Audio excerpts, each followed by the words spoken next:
To second-time speakers, Councillor Merulla. Oh, pardon me. You are technically a first-time speaker. Please go ahead. Thank you, Mr. Deputy Mayor. And I appreciate what Councillor Collins brought forward with respect to the economic development component. And I'm just going to not go based on projections or studies, but let's deal with the reality of what we're faced with here. The Spalachis, Valerie, Liuna, Darko Vranich, they're spending hundreds of millions of dollars in our core. You can combine every single building from downtown to Ward 4, and I can assure you it doesn't add up to the assessment growth of those developments here in the core. Having said that, look at even just Ward 4 from City Motor right to Ottawa Street. I have millions of dollars of investments presently in the ground. Enwell has a residential facility being built. End Zone just relocated to the original Mothers on Main across from Delta, spending over $2 million. We have literally hundreds of millions of dollars in that corridor being developed on the premise of this LRT and are strong proponents of it. Every single one I've mentioned today are strong proponents. The Spalachis, the Valeries, the Liunas, the End Zone, Enwell. So we look at the economic development of what's actually happening versus the doom and gloom projections. The reality is we're already on the uplift and they're supporting it. And we have an obligation to these developers to ensure that we support their endeavors over and above what we believe is important. So just on the economic development component alone, it's probably close to $1 billion when you look at everything that's being built, especially the Connaught alone in that particular development.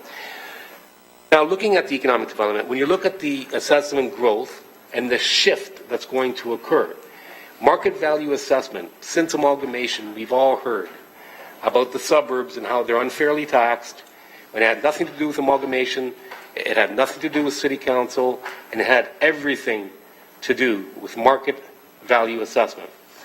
And so, if through you, Mr. Deputy Mayor, to Mike Zagaric, Mike, can you explain why back in that amalgamation, the suburbs were being overly taxed compared to us in the old city of Hamilton as it pertains to market value assessment? So through you, Mr. Deputy Mayor, just to be clear, as it relates to a reassessment to the municipality directly is revenue neutral. What was occurring at that time was higher than average assessment growth in some of the former municipalities other than the city of Hamilton, which caused a shift in tax burden from, again, former city of Hamilton to those former municipalities, principally Flamborough, Ancaster, Dundas, and to a lesser degree Stoney Creek.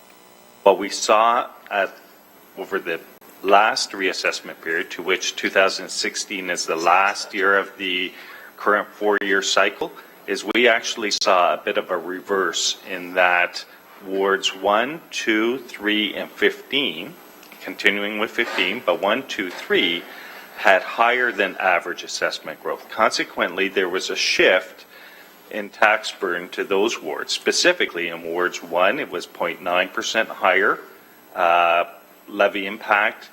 Ward 2, I believe, was 0.3.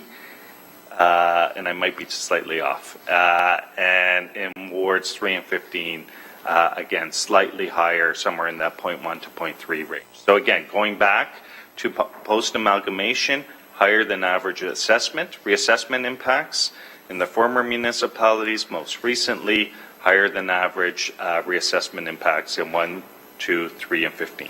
Okay. So what we're seeing right now, trending here in Hamilton, is that the core, and it's going to continue forward as a result of the transplant of Torontonians going into town, where in Ward 4 we've seen 300-400% increases over the last 10 years, and we're only at the beginning. The LRT will play a role significantly as a result of being an hour and a half away from reliable, ready transit to Toronto. The market's going to explode. In essence, the assessment growth in the core from City Motor right to McMaster is just going to continue increasing. What will occur then is that shift. Not only will there'll be a reversal in fortune in the city, but there's also going to be a reversal of impact on taxes, which means this type of project, from an economic perspective, in itself will lead to economic development, but it's also going to lead to a tax shift, and taxes will decrease in the mountain and in the suburban area as a result of the great cities aren't built based on their suburbs. Toronto isn't a great city because of Scarborough or Etobicoke. It is because of Toronto. It's because of their core.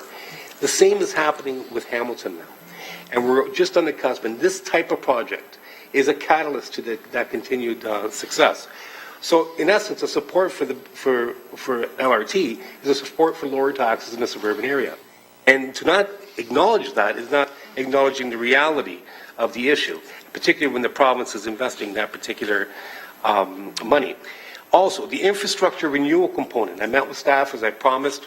I'm working on trying to gather the information surrounding what part of the infrastructure component are we actually freeing up in our general levy.